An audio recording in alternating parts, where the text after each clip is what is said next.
रथ प्रस्तुत पथ प्रस्तुत एवं भक्त माने मध्य प्रस्तुत होती जे जगतर नाथ जगन्नाथ निज बड़ भाई बलभद्र एवं भौणी सुभद्रा को सांगरे धरी रत्न बेदी ओह्लाई आसी जन्मभूमि जीवाई तेबे सीधासलख दृश्य देखिपे आपण मैंने आम बर्तमान अच्छु मयूरभंज जिलार उदलारे एवं उदलारे जो संस्कृति एवं परंपरा रही जगन्नाथ संस्कृति परंपरा अनुसार जो रथ कार्यक्रम रही अनुष्ठित होती एवं वर्तमान जो महाप्रभु जगन्नाथ निजर भौणी एवं बड़ भाई सहित रथरे विराजमान कर आउ किछि समय अपेक्षा पर उदलारे रथटଣା कार्यक्रम आरंभ हो तेणुकरी आम सहित रथरे जी महाप्रभुंकर नीतिक्रांति करुँच सेवायत अच्छा आम सहित सीधासलख आलोचना करवा आज्ञा कौन कहे गला काली तो महाप्रभुंकर पहंडी सरी रथारूढ़ होती भौणी और बड़ भाई सहित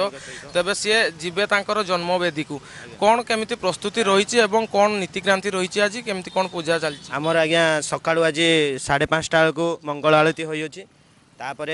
आम आसीचु ये द्विपर ओली पहड़ भोग लगे तो समस्ते अपेक्षा करके अच्छा पहड़ भोग लगी सारा पर शेष को आमर महाराजा आसवे ये पहंडी सरी जाइए काली धाड़ी पहंडी आज द्वितीय दिन दिवस आज महिला माने आज रथ भिड़े काली पुरुष माने भिड़िकी आनी तो गुंडीचा माँ घर को महाराजा आइले कर्मटी आरंभ करी आम गुंडीचा माँ घर को जावा ओम नीलांचल निवासाय नित्याय परमात्मने बलभद्र सुभद्राभ्याम जगन्नाथाय ते नमः यही प्रति आम उदला कमिटी प्रति बहुत नम्रता भाव में कथबार्ता करुछु। निश्चित भाव में आपण पूजकों प्रतिक्रिया शुणुले कौटि ना कौटि भक्त माने आसुचंती पूजा अर्चना करुचंती रथ उपरे महाप्रभुंकर दर्शन करुचंती एवं निजको गोटे सौभाग्य मन करुचंती जे महाप्रभु रत्न सिंहासन ओह्लै आसचंती भक्त माननकु देखा देबे एवं प्रभुंकर गोटे झलक पाइबा पई निश्चित भाव में कौटि ना कौटि भक्त मानक मनरे बहुत उत्कंठा एवं आवेग लगी रही तेज आम सहित किसी जनसाधारण अच्छा सार कौन कहे आपड़ आसी महाप्रभु को दर्शन करने एवं रथटଣା किसी समय पर अनुष्ठित हम महाप्रभुंर महिमा एवं महाप्रभु जो रत्नवेदी आसी ओह्लाई भक्त मान रास्तार भक्त को दर्शन देवे एवं निजर जन्मवेदी को जीवे कौन कहे तो महिमा तो आज्ञा कहबनी आम आसी बुढ़ा हेलु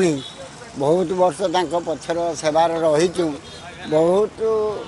महिमा तांकर सी तो आसती समस्ते जानते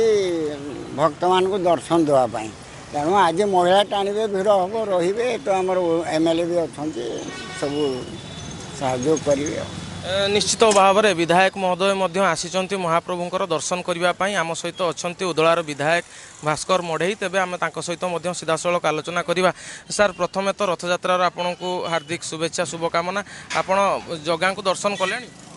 बहुत बहुत धन्यवाद कनक न्यूज को उदला भली आमर जो गतकाली महाप्रभुंर पहंडी विजय पर रथ कार्य आरंभ होता रथ टଣା आसिक अधार पहुँची पारंपरिक नीति आम करुचु आज आमर बहु महिला श्रद्धालु रथ टाणीबार माउसी माँ मंदिर पर्यंत योगदान करेंगे आ विशेषकर एठी जो भक्त मानकर जो समागम थिला विशेषकर श्रृंखलार सहित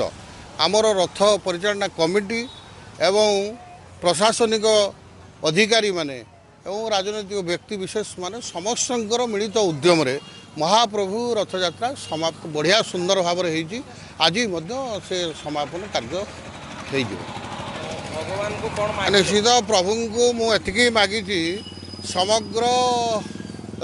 देश एवं आम राज्य आउ विशेषकर आम जिला एवं निर्वाचन मंडल समस्त जनसाधारण सुखमय हो यही कथा प्रभु पाखे मुझे प्रार्थना करुँच। निश्चित भाव में आप विधायक प्रतिक्रिया शुणुले कौटि ना कौटि आम कहीपर दृश्य देखु माँ मैंने अच्छा आसी जगह दर्शन करने माउसी कौटू आसी आप शिरा थले हाय साईकुला देखिले एते दूर देखिले जगह को दर्शन केमिति लागिला देखिबा परे हां भलो लागुछ भल लागुछ आपण रथ ऊपर मंदिर रे तो जगह को देखछन्ती रथ ऊपर देखछन्ती केमिति कोन फरक देखन्ती आपण हां भलो देखाउछन्ती रथर भल देखा जाउछ कोन मागिले दियो पा भलो रखुथा मते घर संसार भलो रे चालू निश्चित भाव में कौटि ना कौटि घर पर सी जगां निकट में प्रार्थना कले ଯେ ସମସ୍ତଙ୍କୁ ଭଲରେ ରଖନ୍ତୁ। ଆମେ ବି ମଧ୍ୟ ଜଗାଙ୍କ ନିକଟରେ କାମନା କରିବୁ ଯେ ଜଗା ଏ ସଂସାରରେ ଏ ଧରିତ୍ରୀରେ ସମସ୍ତଙ୍କୁ ଭଲରେ ରଖନ୍ତୁ। କଲେଜ ପିଲାମାନେ ମଧ୍ୟ ଆସିଛନ୍ତି ଜଗାକୁ ଦର୍ଶନ କରିବା ପାଇଁ। କ'ଣ କହିବେ, କେଉଁଠୁ ଆସିଥିଲେ ଆପଣମାନେ? କେଉଁଠୁ ଆସିଥିଲେ? ମୁଁ ବୁଢ଼ାଘାଟରୁ ଆସିଛି। ଜଗା ଦର୍ଶନ କଲେଣି? ଆଜ୍ଞା। କେମିତି ଲାଗିଲା ରଥ ଉପରେ ଦର୍ଶନ କରିକି? ଆଉ ବହୁତ ଖୁସି ଲାଗୁଛି ଯେହେତୁ ଜଗାଙ୍କୁ ସାମ୍ନାରେ ଦେଖିକି